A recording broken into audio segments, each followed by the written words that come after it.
We are Geekcentric, and you can be too.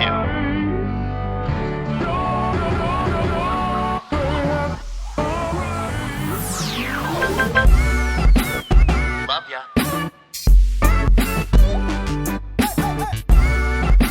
Get home safe, guys. Peace.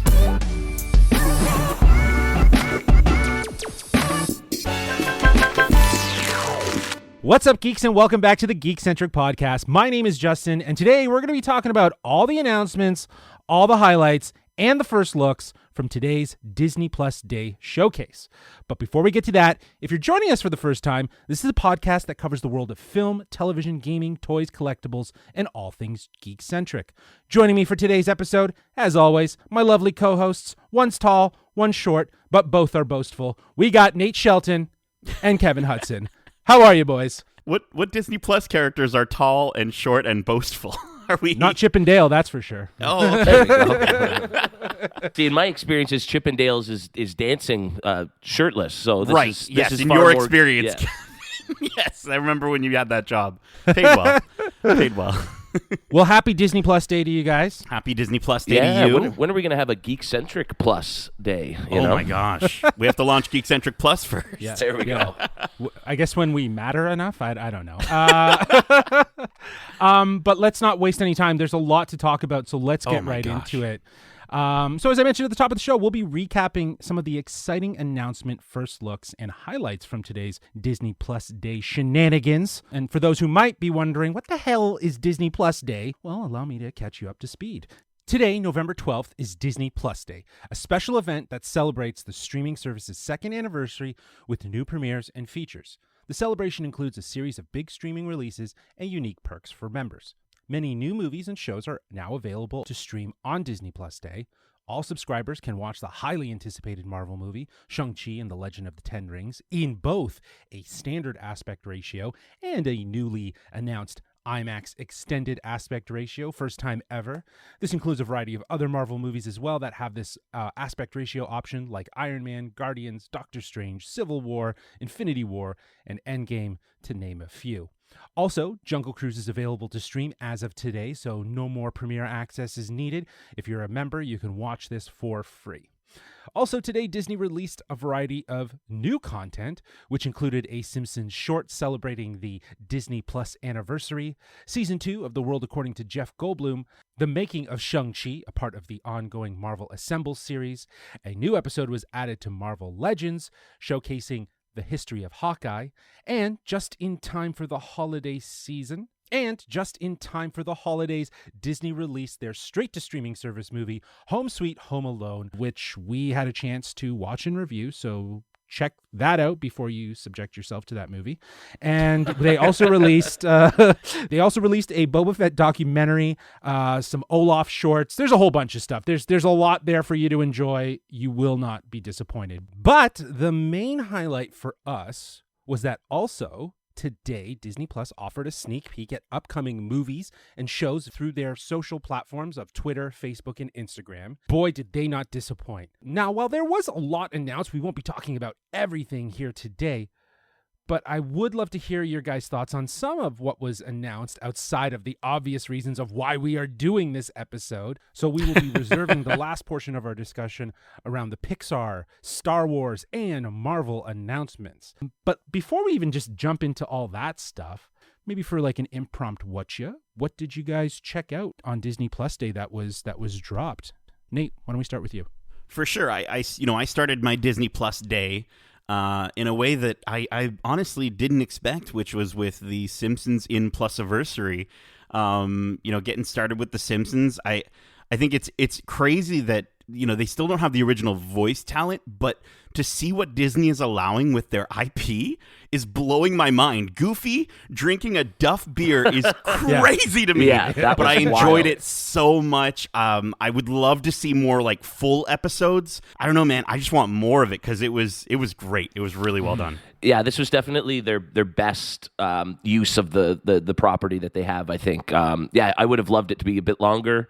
I do want to say who was voicing Donald Duck there, because that was just the worst rough. Donald of all time. Yeah, not too great. Yeah, I also started my Disney Plus day watching that short. I also checked out the Boba Fett documentary, Under the Helmet, The Legacy of Boba Fett. And I thoroughly enjoyed it. I thought it was just kind of a real nice, like, I think even Nate used the word when we were talking offline, it's primer going into the Book of Boba Fett, right? So yeah, and I love how it kind of goes into helping more audiences maybe outside of Star Wars understand the character, understand the hype behind the character. I mean, they say it in the special, but he had 4 lines of dialogue in the original Star Wars movie. How did this guy become so cool? And I think it's almost and they kind of talk about this, it's the fact that nobody knew anything about him that made him so cool. And I think it's fantastic. I love how they take a moment to celebrate Jeremy Bulloch, who we lost, I believe, last year, and his devotion to the character and to his fans.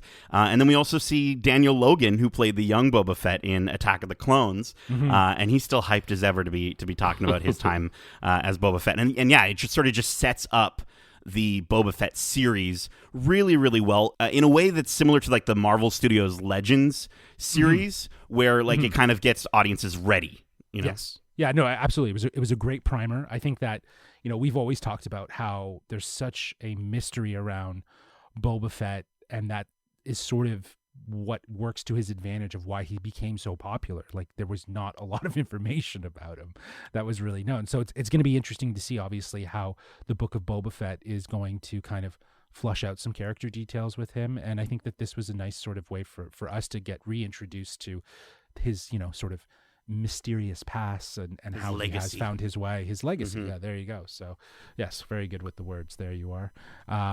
Cool, guys. Well, all of that stuff is available to watch. There's so much more that we obviously haven't been able to watch yet on Disney Plus. But before we get into some of those big highlights and some of those reveals, kind of want to start by talking about the presentation. As we all know, the world's a different place thanks to the pandemic, and many more platforms are opting to do these online events. Just this past year, we had Netflix's Tudum and DC's Fandom. They were both very extravagant. And last year we had, Disney's Investor Day, which was really well produced event. But, with that in mind, everyone's got their eyes on this platform, Disney. They're the king of platforms. They're the home of Disney, Marvel, Lucasfilm, Pixar, and now 20th Century. So there's a lot riding on it. But did you guys enjoy this sort of style of event where it was like a social media dump?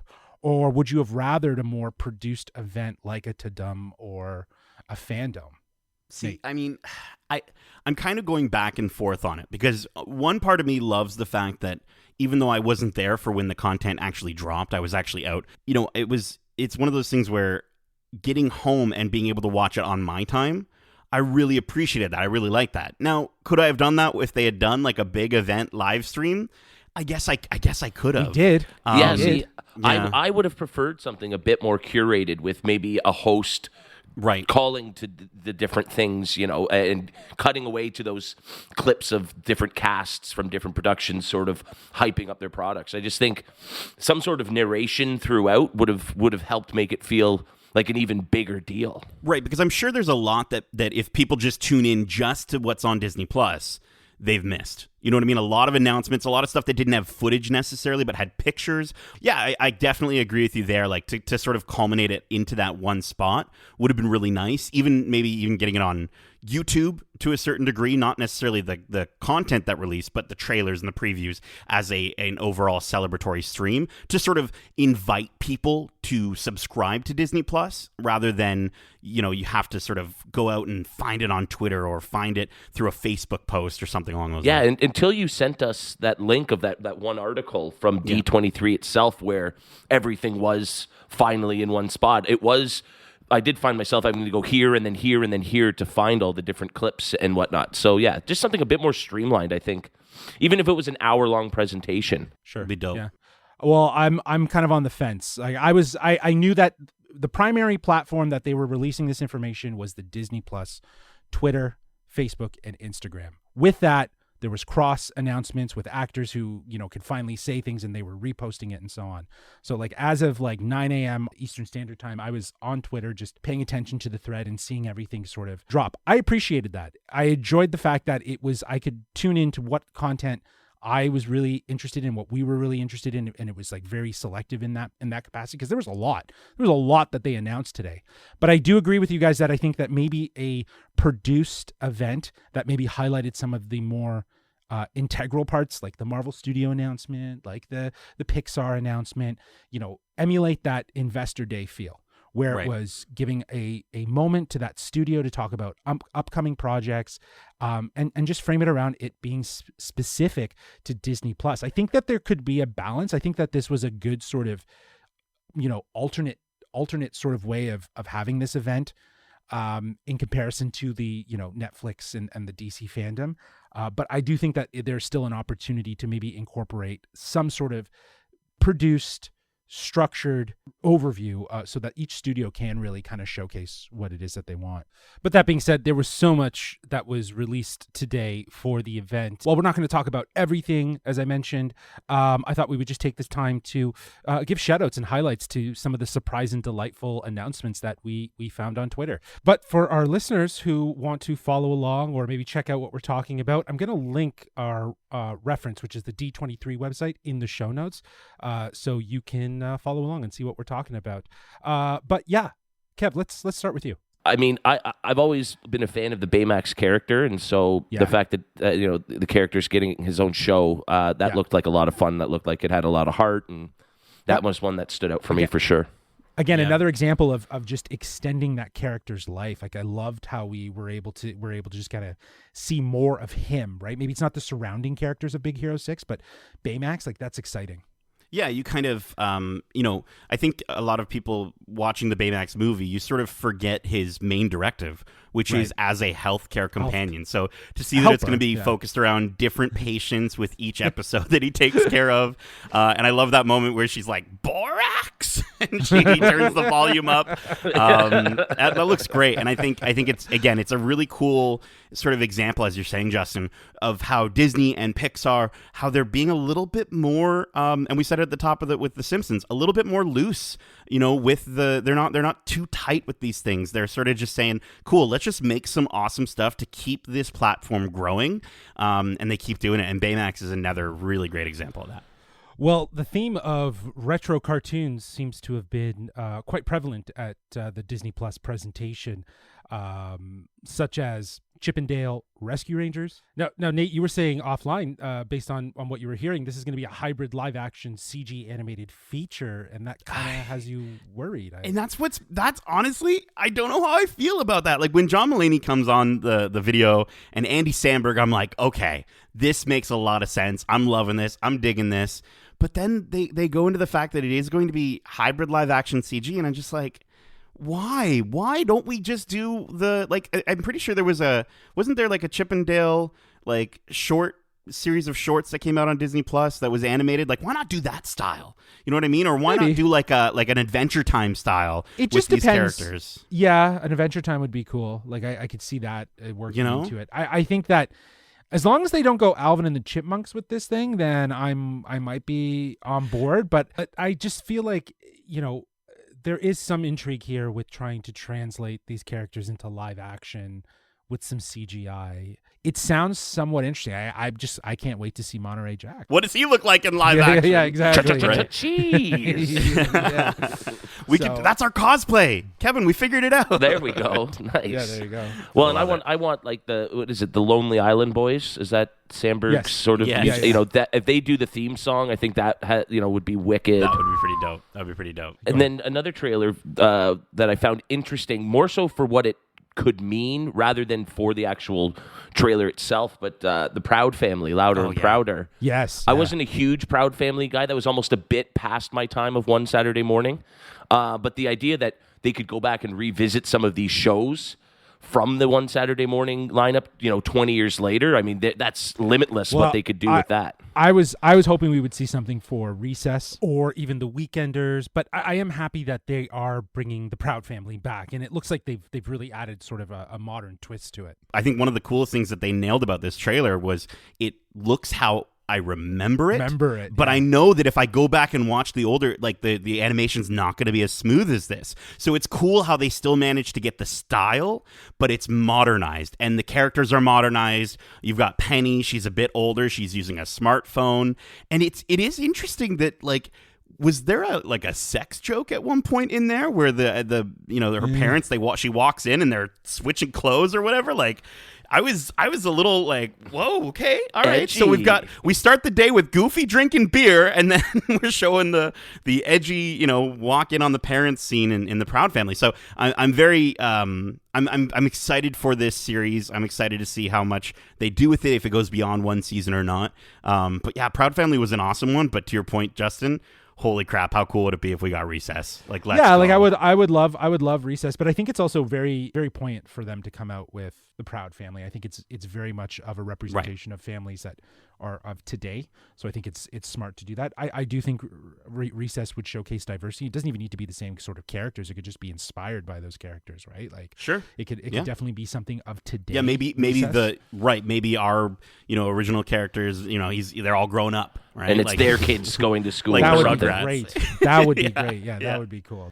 Another animated property that they seem to be bringing back is Ice Age, Adventures of Buck Wild, hitting Disney Plus. This was a really successful property for 20th centuries, and it totally makes sense as to why Disney would want to revitalize it. Of course, money, dude. And you got Simon Pegg coming back to do that character. I think is a great choice. The animation looked very interesting. It looked different to you. Did it look different to you? Like, it looked almost like a claymation, but it's CG. Like, it has the same sort of bright aesthetics. I imagine they would go back to the same studio that produced the original one to kind of go through it. But there is a lot more of a high definition clarity. Another one too, Tiana. It looks like Walt Disney is going to be bringing in the story. I guess it's a musical series, is what it's described here in 2023. Tiana sets off on a grand adventure as a newly crowned princess of Maladonia. Yeah, you nailed it. I think the best part about this long form musical series, which is dope, because again, we're hearing so much about, like, they've got the new Zootopia Plus, a short form series. We've got again, Olaf Presents. We've got all these things. So to hear that they're actually going to be making it into a long form series where maybe these episodes will be half an hour, potentially 40 minutes. I'm so down for that, because I think that character and I think that world is so underappreciated, and I'm excited for them to have this resurgence, especially with the ride coming to Disney. Yeah, it makes a lot of sense, right? Yeah. Oh yeah, I also think that it's nice that, because like Princess and the Frog felt like we were just in that world for such a short period of time, and it was so rich with, like, the cultural references and just New Orleans just feeling so vibrant. So I think that, this is a great way to kind of, again, as we mentioned, extend the life of these, find new ways to tell the stories with these characters so that they're not just one and done. So right on par with that, you got Zootopia Plus, I believe it is, coming. And I mean, that's still probably my favorite animated movie, Pixar or otherwise, that Disney's done in the last 10 years. Really? Wow. Wow. I love Zootopia so much. So I can't wait to go back to Zootropolis and see different characters and adventures in that world. Totally. And I think the other one that we haven't quite talked about yet, it was a little short, and he'd be okay with me making that joke, but getting to see the Willow preview with I liked how they did that. Yeah. Warwick, not Warwick, everyone. Just in that case was very you're wondering. educational. Yeah, that was very educational. I've always said Warwick Davis, but I like that he agrees with me. By the way, that Solo isn't worth watching in comparison to other Star Wars movies. No, but seeing him kind of go through the younger cast and that make fun of that one guy. What's that guy's name? Something Brick or something, like with his shirt open. I'm like, who is this? Yeah.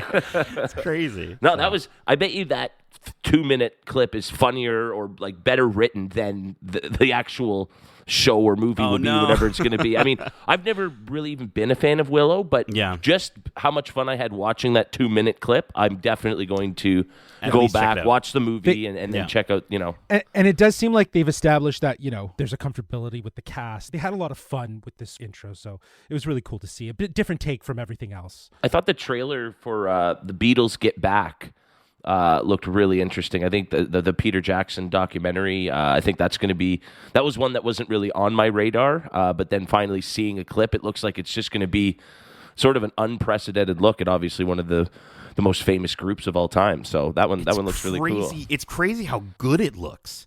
I threw it on my TV and I brought my parents in, and my mom was like, what are the actors that they're getting to play these guys, because they look amazing? And I'm like, Mom, that's actual footage of these people, and I'm stoked for it. And I'm not even like a massive Beatles fan. I say I'm a fan of the Beatles, but I don't have like a ton of their merch and all that stuff like I would with Star Wars and stuff like that. So it's crazy how hyped I am for that, and the fact that Peter Jackson worked on it.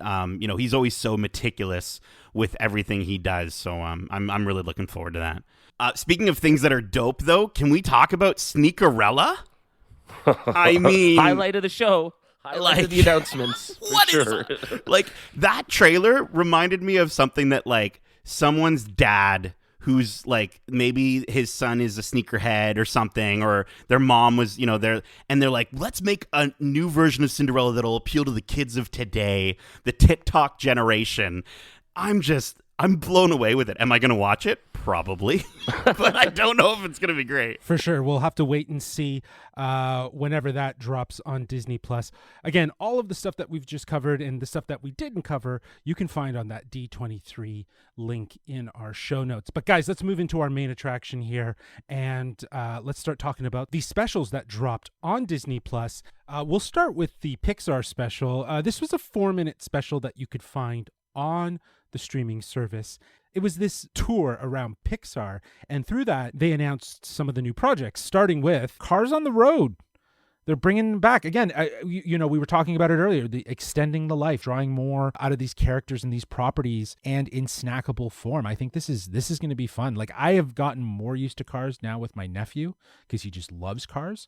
So I'm not against it anymore. I was like, man, these are super childish. You were going in the opposite direction. You're reversing. Yeah, exactly. I'm reversing. I don't like number 2, but I like 1 and 3. So I think those are the better. Okay. I still have never seen a Cars or a Planes movie. Really? Yeah. Cars 1 is great. Yeah, Cars 1 is great. I watched that one with him the most, yeah. Yeah, and again, I think they're going to kind of go the route of very short form content with these. It's going to be great for kids, and I think they've got Larry the Cable Guy coming back, and wow, Owen Wilson jumping back into the role of Lightning McQueen. It's going to be fun, and I think the biggest thing is it is Pixar, and so that like no matter what you think of the Cars series, the quality is going to be there from a standpoint for sure, of just animation and getting into it. I think the biggest highlight that I'm actually really stoked for is that they're going to be making docs for Turning Red and Lightyear. I loved Inside Pixar, and so to see more of what goes on at that studio, I am so amped for. And he said 2 separate documentaries. So if it's like a Marvel Assembled style sort of series or a Inside Pixar series or not necessarily series, but like a whole documentary, that's gonna be awesome. Yeah, if it's going to be a whole documentary, it's clear that Disney is not just putting their investment in their IP properties on the front-facing side. It's also on that behind-the-scenes style, and I think audiences are generally appreciating this sort of behind-the-curtain look at how the things that they love to watch are being made, which is why they have a whole streaming platform to showcase that. And I think in the last 2 years, they've done a really good job of actually putting out different pieces of content that celebrate the behind-the-scenes look. So for sure, and I think it even further emphasizes that if you're a collector of DVDs and Blu-rays, you don't need those anymore, okay? You're behind the scenes. Disney's got it, okay? Just that was Disney really Plus. Insulting to Kevin. That's really insulting to Kevin. Why? I haven't pulled out a DVD from my shelf for 5 years, probably. So yeah, exactly. They're more of an accent to the shelf than they exactly. are, right? So, yeah, there you go. Exactly. But for me, it was Win or Lose that really stood out. At being a sports fan and growing up playing it and as a fan for my brothers, coaching, everything, I think it sounds like a really unique concept where you're going to sort of, see from the perspective of different people leading up to a big game. I just think that just sounds like such a fun idea.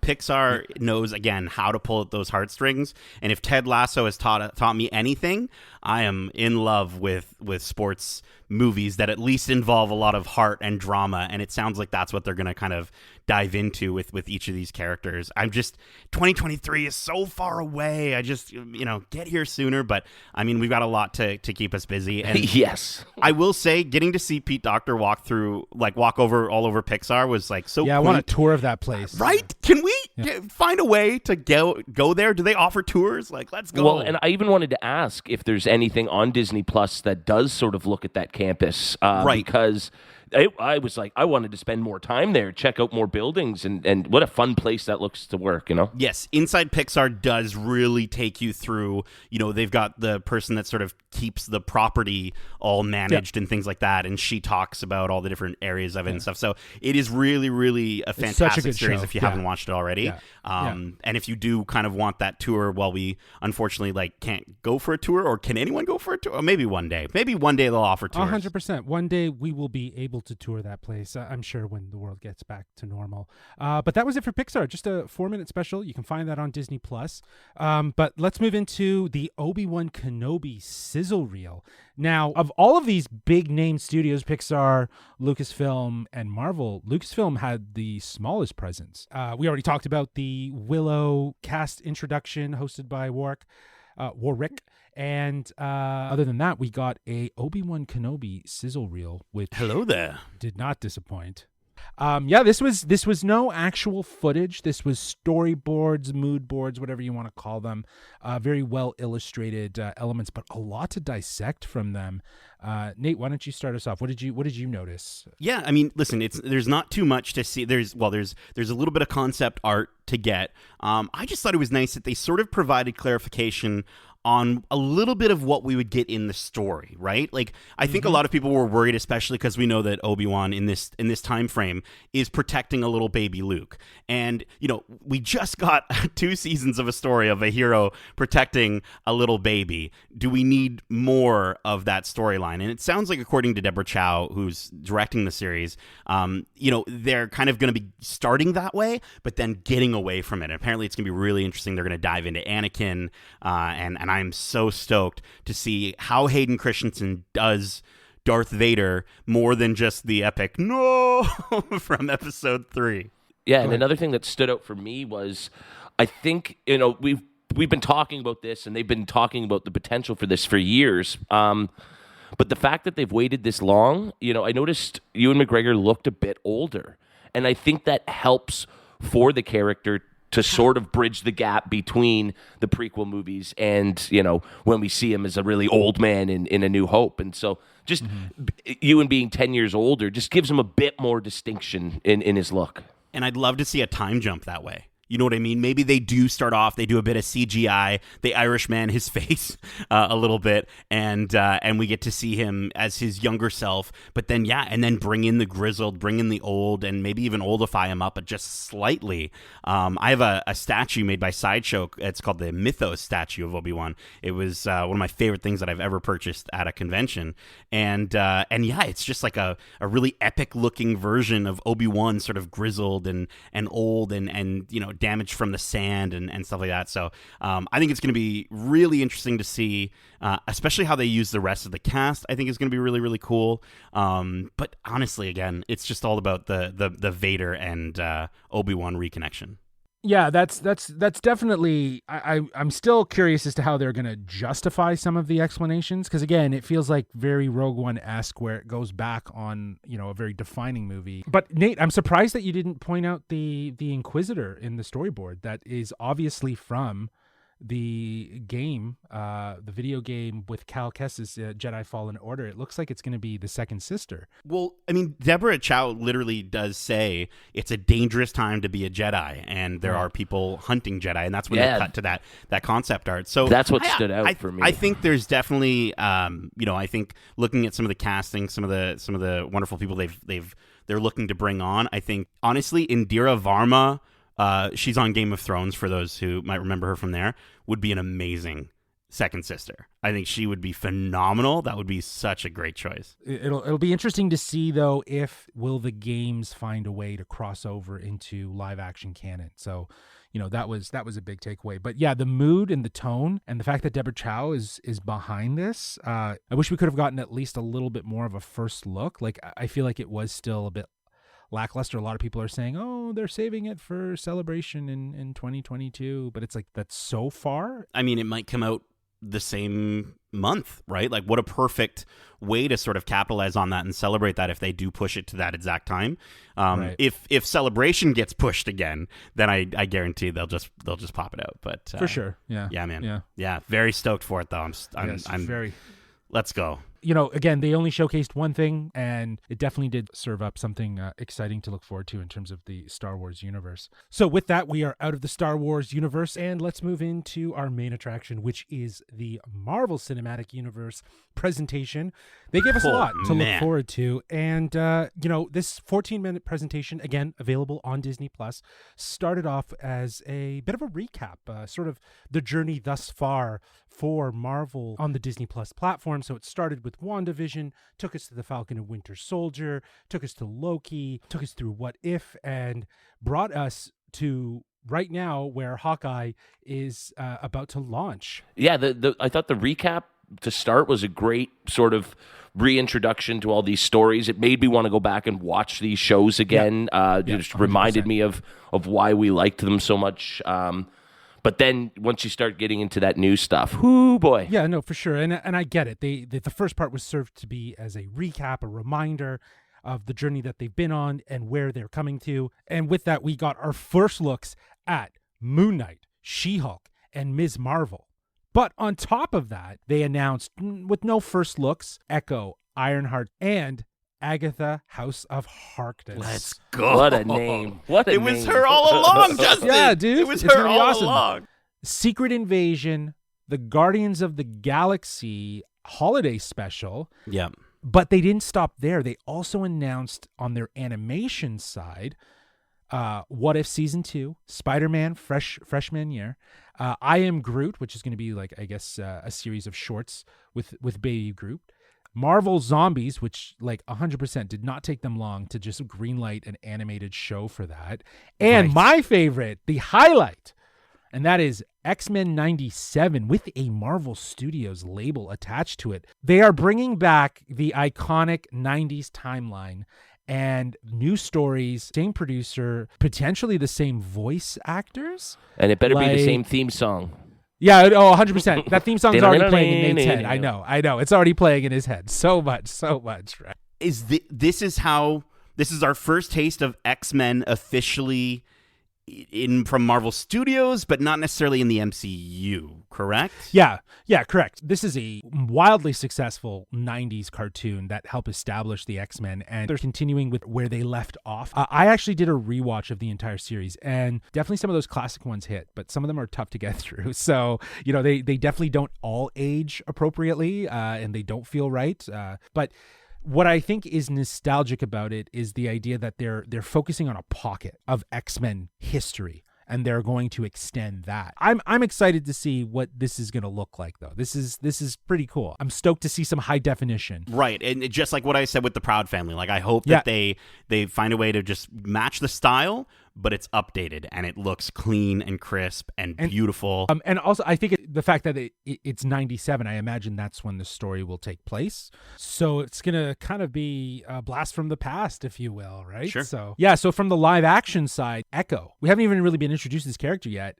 We know she's coming in Hawkeye, but already they're going all in, and they're saying we're going to do a series here. Well, I think it's super cool. I mean, we literally just finished our Eternals reviews, and I kind of mentioned, I was like, I would love a whole series with a deaf Marvel character, and that's what we're gonna get. A Native American Cheyenne Nation, her name is Maya Lopez, and she's born deaf, and it's pretty dope. She her father is Kingpin, Wilson Fisk, and so I think if we get a trailer for this series and D'Onofrio's in there, that confirms our Daredevil connection. That confirms that we're going to bring those characters in. Am I wrong?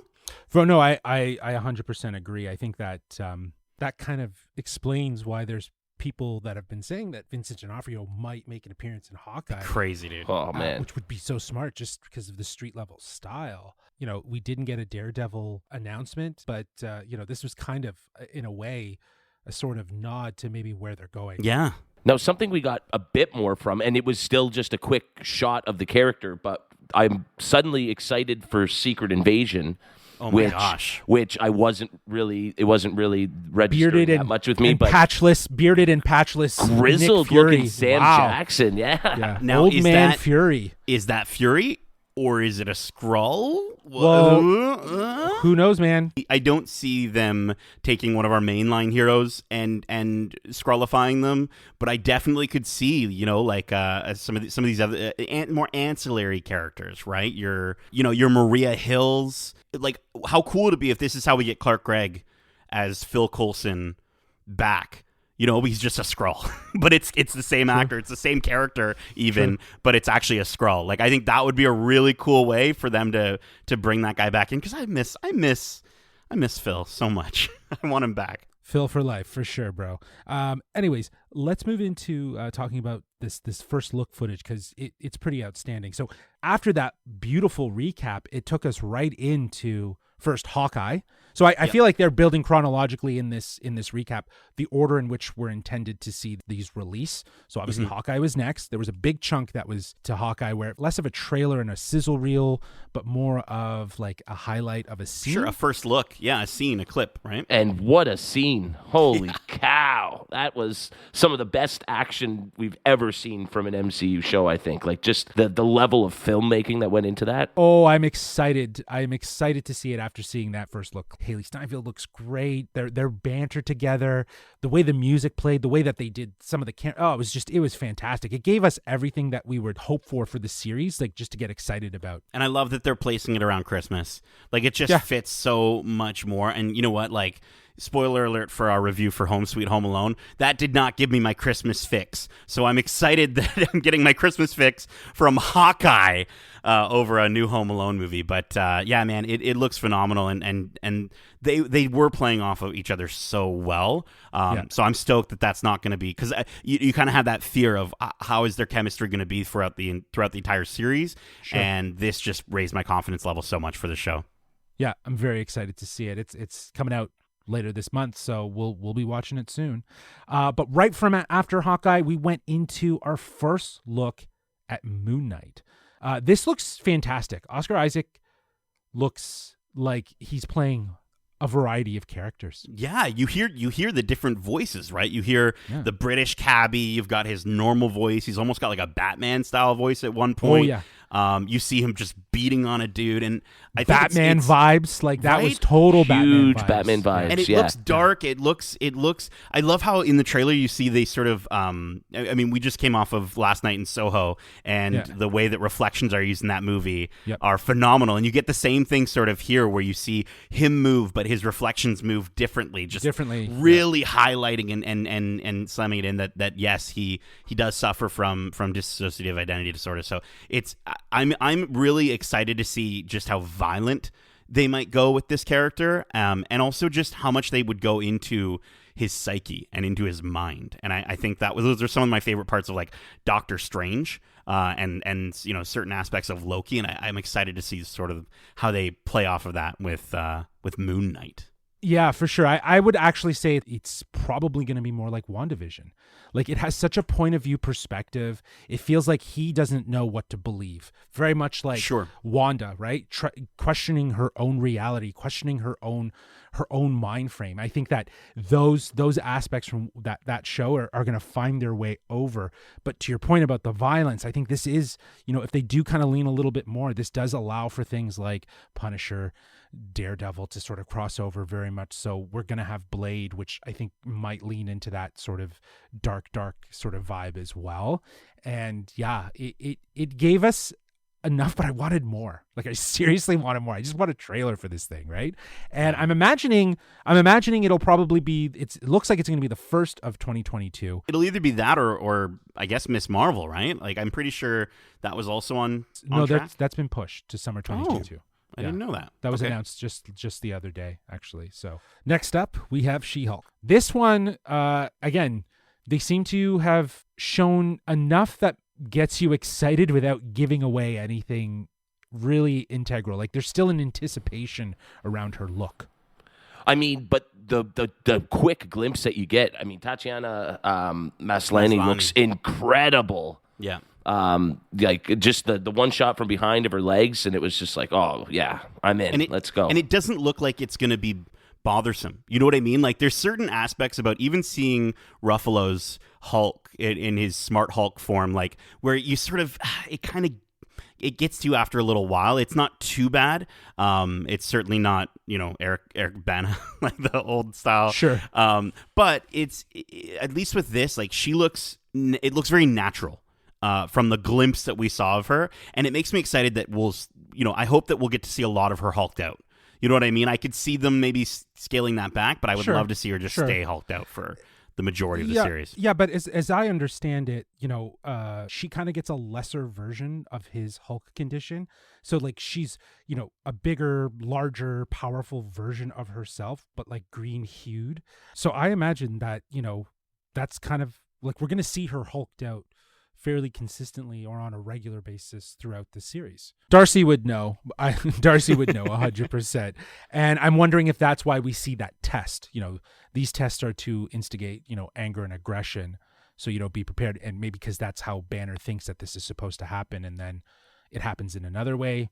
Who knows? But it was enough that I'm excited to see what's going to happen. And yeah, the look, I like that they lean into that sort of very athletic style look to She-Hulk, where she has like the sneakers and she's very, modernized. And it'll be interesting to see her like stumble into a courtroom all hulked out. Yeah. Like, you know what I mean? Like, will she have a suit that fits, right? Like, yeah. Who knows? Custom Who knows, made. right? So right from there, we go into our last first look of this special, and that is for Miss Marvel, which is, again, as I was mentioning before, has been delayed to summer of 2022. So it's going to come out in the later part of the year. I think I'm excited for this one out of all three of them the most. Really? Yeah. This is the one that I'm least interested in after getting a look at it. Yeah. It just feels a bit more juvenile. I don't know. It just. I like her character. I think that there's a lot of strength in introducing a character like this now in the MCU who's a fan of the Avengers and wants to be her own hero. And, she's a relatively new hero that was introduced to Marvel Comics. I think it was the early 2000s. Yeah, because, what I know of her is really only from the Square Enix video game where she's focused on throughout the campaign of that game. But Kamala Khan's sort of fandom of the Avengers, it's on display in this teaser footage that we got. You see her at one point, she's cosplaying at a convention, and you can see some other people in the back, like one of them's dressed as Iron Man, one of them's dressed as Captain America or whatever. And so I think that's going to be really, really fun for them to sort of really play on that and play that up. I think anytime that the Marvel Cinematic Universe has been self-referential, it's always been so delightful from a comedic standpoint. And I think that could be how maybe they pull you in, Kevin, a little bit more, because I know you're a big fan of that kind of comedy. Yes, absolutely. No, that's a good call in that regard. And I mean, Iman Vellani, like, how dope is that for a young Canadian actor like herself to be pulled into the MCU like that? I'm really excited to see, her chops. And I do agree with you, Kevin. I think it does look a little bit more sort of CW high school sort of. Doesn't look a little Sneakerella. It doesn't look as bad as Sneakerella. But I think where we are going to maybe get a little bit of that, I still think because this is part of our mainline MCU, they're going to pull it back in. It's going to feel very much like how WandaVision subverted some people's expectations with the look and tone of the beginning of that show, and then near the end of it really just felt, oh no, this absolutely is the Marvel Cinematic Universe. I can definitely see that. I think maybe it was the contrast in tone from something like Moon Knight that right that's after why one it another just looked so. Yeah, it just it just very contrasting. Totally. In that regard. Yeah, I think putting it after She-Hulk was a good idea in the sense that it kind of showcases the lighter side of the MCU, but also like it feels like the story is going to be a coming of age story for Ms. Marvel. For someone to be a fan of the Avengers and now find her own right of being a hero, I feel like that's really going to play well in this story. From a cultural standpoint, being that she is, American Pakistani, and the fact that she's female, I think this is just the right time. I think it's going to be interesting to see how she gets her powers, and I'm wondering if that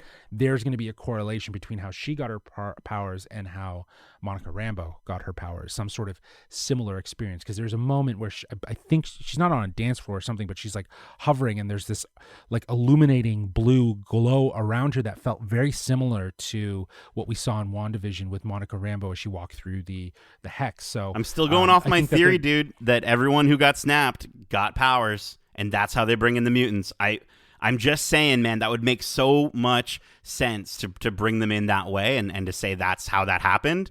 It just would work. It would work, dude. Interesting to note how different each of those 4 shows look while also seeming to fit into the same universe. It's amazing that they're able to reinvent their style for each of these shows to make them unique while also fitting into the larger MCU umbrella. It's amazing. Yeah, no, 100%. And I think it just goes without saying, there's a lot to look forward to that's coming to Disney Plus. Well, that is it for our recap of Disney Plus Day. We hope you enjoyed this episode, and if you did, be sure to subscribe to us wherever you listen to podcasts. And of course, if you could, give us a glowing review of 5 stars. If we deserved it, of course. And you can find the stars wherever they may be on your screen.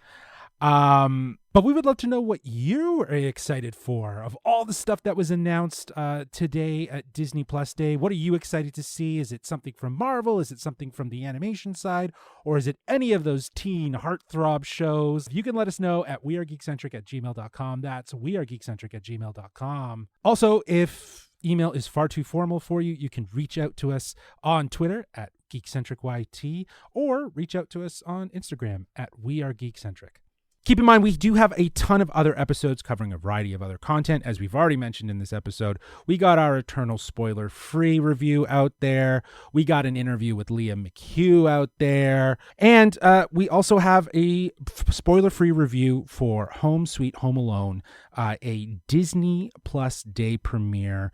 It's out now that you can watch and listen to our spoiler-free before. Just listen to the spoiler-free before. It's 14 minutes. It will not take you that long. You'll be happy you did. Also, we got a lot of good stuff coming down the pipeline. We will be covering one of the series that we talked about today, Hawkeye. It's going to be hitting Disney Plus on November 24th, but we're hoping that we'll be able to post a review beforehand just to give you our thoughts. Yeah, our spoiler-free reactions, as always. See if it lives up to the hype. I'm having a feeling it will. But until then, as we say, love ya. Get home safe, guys. Peace.